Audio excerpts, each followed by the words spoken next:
Saya di sini karena dukungan banyak pihak, dan saya harus katakan bahwa alih kekuasaan, transisi dari presiden ke-7 ke presiden ke-8, saya kira suatu transisi yang salah satu transisi yang paling mulus.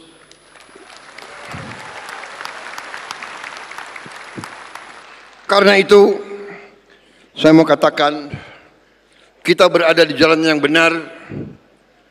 Pak Jokowi telah membantu. Sebelum saya dilantik pun, beliau sudah membantu. Memperlancar kegiatan kita. Sehingga hasil 100 hari sebenarnya bukan 100 hari.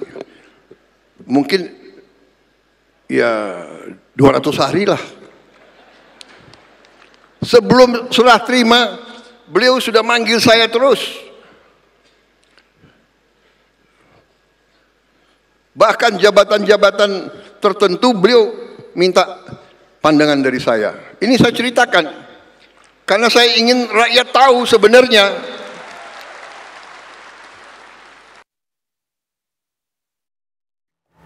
Transisi pemerintahan berjalan sangat mulus, Prof. Kacung. Ini bisa direspon. Pak Prabowo dalam pidatonya juga menyinggung begitu ya, bahwa Pak Jokowi sudah terlibat sebelum dirinya dilantik sampai dengan memberikan hasil 100 hari kinerja dari Pak Prabowo yang memuaskan. Seperti apa respon Anda? Seperti kita lihat, bahkan waktu kampanye pun tagline besarnya kan keberlangsungan, keberlanjutan. Nah, itu menggambarkan bahwa apa yang dilakukan oleh Pak Jokowi akan dilanjutkan oleh Pak Prabowo. Walaupun mungkin ada perubahan-perubahan. Nah, kita lihat juga transisi juga demikian. Ya. Sejak awal Pak Jokowi juga ngajak Pak Prabowo berserta Menteri Keuangan untuk berbicara tentang anggaran 2025. Walaupun waktu itu masih urusan Pak Jokowi. Kemudian orang-orang Pak Jokowi, menteri-menteri Pak Jokowi juga sebagai juga masih berlanjut menjadi menteri di Pak Prabowo. Nah, sehingga ya betul bahwa transisi itu memang relatif mulus. Tetapi saya kira di tengah jalan juga ada adaptasi. Salah satu adaptasi yang menantang adalah soal anggaran. Anggaran sudah diusulkan oleh Pak Jokowi pada Agustus 2024, ya. Kemudian disetujui oleh DPR juga. Tapi belakangan kan ada adaptasi, ada revisi yang disebut efisiensi atau realokasi anggaran yang mungkin dianggap kurang pas menjadi anggaran yang lebih pas. Ini tantangan yang besar. Jadi memang mulus, tetapi saya kira yang agak menantang minggu-minggu ini adalah soal transisi dalam anggaran. Itu saya kira kementerian dan DPR setelah dan terus berbicara mengenai ini. Nah, ya mudah-mudahan saja itu juga akan berjalan secara mulus, sehingga kenapa? Karena anggaran itu juga berkonsekuensi pada keberlanjutan beberapa proyek yang sebelumnya juga telah dilaksanakan oleh Pak Jokowi. Nah, saya kira ada beberapa poin saya kira di sini. Saya lihat misalnya Pak dalam hal mengatasi kekurangan anggaran di pemerintahan Pak Jokowi kan banyak melakukan utang luar negeri cukup besar. Nah, saya kira di Pak Jokowi ini memang anggaran dimungkinkan masih negatif dimungkinkan, tetapi saya lihat ada usaha untuk memanfaatkan resource yang ada, termasuk memanfaatkan anggaran yang tadinya mungkin kurang pas menjadi lebih pas, sehingga ada efisiensi dan ada realokasi anggaran. Jadi saya lihat transisi memang cukup penting dan bagus, tetapi yang challenging menurut saya adalah transisi dalam konteks anggaran. Oke, transisi pemerintahan berjalan mulus, tapi masih ada adaptasi, ada tantangan-tantangan. Salah satunya adalah tantangan anggaran. Itu dari Prof. Kacung. Pak Riza, direspon silakan. Iya, memang kalau bicara tantangan anggaran ya, Pak Prabowo sering menyampaikan Indonesia ini negara yang kaya. Pertanyaannya kenapa masih miskin? Kenapa masih berkembang negara, tidak jadi negara maju? Itu tantangan inilah yang diambil oleh beliau untuk dapat merubah menjadi negara yang maju, yang adil, yang makmur, yang sejahtera. Sekarang 100 hari dia wujudkan. Dia tidak ingin rakyat menderita, rakyat susah.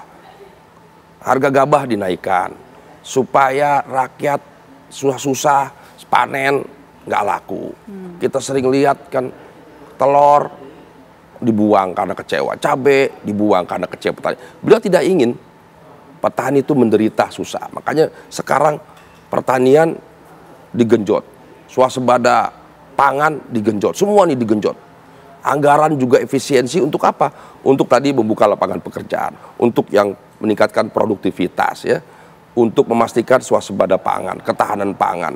Kemudian lagi anggaran ini diinvestasikan untuk mega-mega proyek hilirisasi yang dapat meningkatkan produktivitas yang hubungan dengan meningkatkan lapangan pekerjaan, meningkatkan pendapatan, mengurangi impor, mengurangi ketergantungan.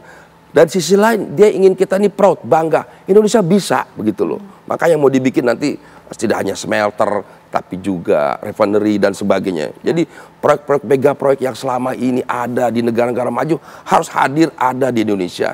Dan dia meyakini bahwa putra-putri terbaik bangsa Indonesia itu bisa. Ya, mimpi ini bisa diwujudkan. Dan beliau ingin diwujudkan dalam waktu dekat. Nah, makanya swasembada pangan yang tadinya 2009 dimajukan terus 2028, 2027 dan seterusnya. Beliau ingin semuanya cepat ya. Ya memang tidak seperti Nabi Musa, beliau punya tongkat simsalabim ya. Nah, makanya jangan cuma protes, kritik ya kan. Nah, tapi kan kerja. Tadi saya bilang beliau itu orang yang ingin cepat, tapi ingin cepat tidak hanya omon-omon, tapi diwujudkan dalam kerja-kerja nyata. Salah satunya tadi saya bilang tidak ada libur. Kita nih yang menjadi pembantu-pembantu beliau ini udah ngerti nggak ada hari libur, udah ngerti standby lah ya. Nah, standby. Nah, kadang-kadang teman-teman tuh di partai kalau beliau keluar negeri banyak yang seneng juga tuh. Aduh, kita bisa istirahat sebentar, kira-kira begitu. Karena kita nih beliau harus siap 24 jam siap gitu. Jadi nggak ada. Nah, kita menteri-menteri nih, wamen-wamen semua pembantu beliau harus paham, harus cepat gitu. Jadi dia ingin yang terbaik untuk rakyat Indonesia. Untuk rakyat Indonesia, Mas Nyarwi. Ya, saya kira gini, tadi kalau kita lihat ya transisi dari Pak Jokowi ke Pak Prabowo itu Pak Prabowo ngapresiasi karena disiapkan dan itu memperpendek ya masa transisi, sehingga tadi apa yang disampaikan Mas Ariza gitu ya, Pak Prabowo bisa punya momen untuk bekerja lebih cepat ya, mengakselerasi agenda-agenda maupun apa yang disampaikan dalam kampanye. Tetapi memang tadi kalau kita dengarkan ya, disampaikan juga Prof. Kacung, memang ada constraint ya. Salah satunya misalnya warisan-warisan Pak Jokowi terkait hutang.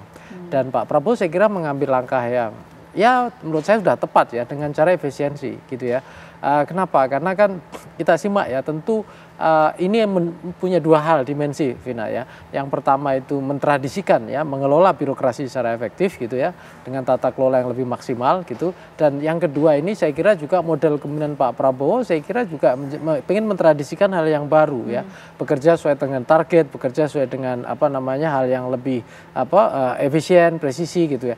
Tapi memang ya kemudian tantangannya tadi itu hal-hal yang mungkin dihadapi masyarakat dalam keseharian ya, yang itu saya kira harus diantisipasi ya di lapangan, Mas Riza ya. Kemarin-kemarin kan tiba-tiba ada gas langka yang seperti itulah, kira-kira hal seperti itu yang saya kira juga seringkali bisa memunculkan banyak kritik ya, termasuk harapan masyarakat misalnya ekonomi segera bergerak, tumbuh dan seterusnya. Ini saya kira juga butuh kebersamaan elit, butuh concern bersama dari para elit-elit. Dan apa yang disampaikan Pak Prabowo dengan misalnya mengumpulkan para Kim Plus gitu ya, untuk fokus pada target-target kinerja, kemudian juga yang pidato yang kita dengar di Hambalang waktu ulang tahun Gerindra ke-17, itu saya kira juga bagian dari mempertegas ya upaya Pak Prabowo untuk memaksimalkan sumber daya yang dimilikinya, mengelola arah capaian yang ingin diwujudkan jangka pendek maupun jangka panjang dalam perintahannya. Oke, tentu masih banyak harapan-harapan dan keinginan dari masyarakat untuk kepemimpinan Presiden Prabowo Subianto. Mudah-mudahan ke depannya semakin lebih baik lagi. Terima kasih Mas Nyarwi, terima kasih Pak Riza Patria, terima kasih Prof. Kacung atas waktunya di Apa Kabar Indonesia Malam. Selamat malam.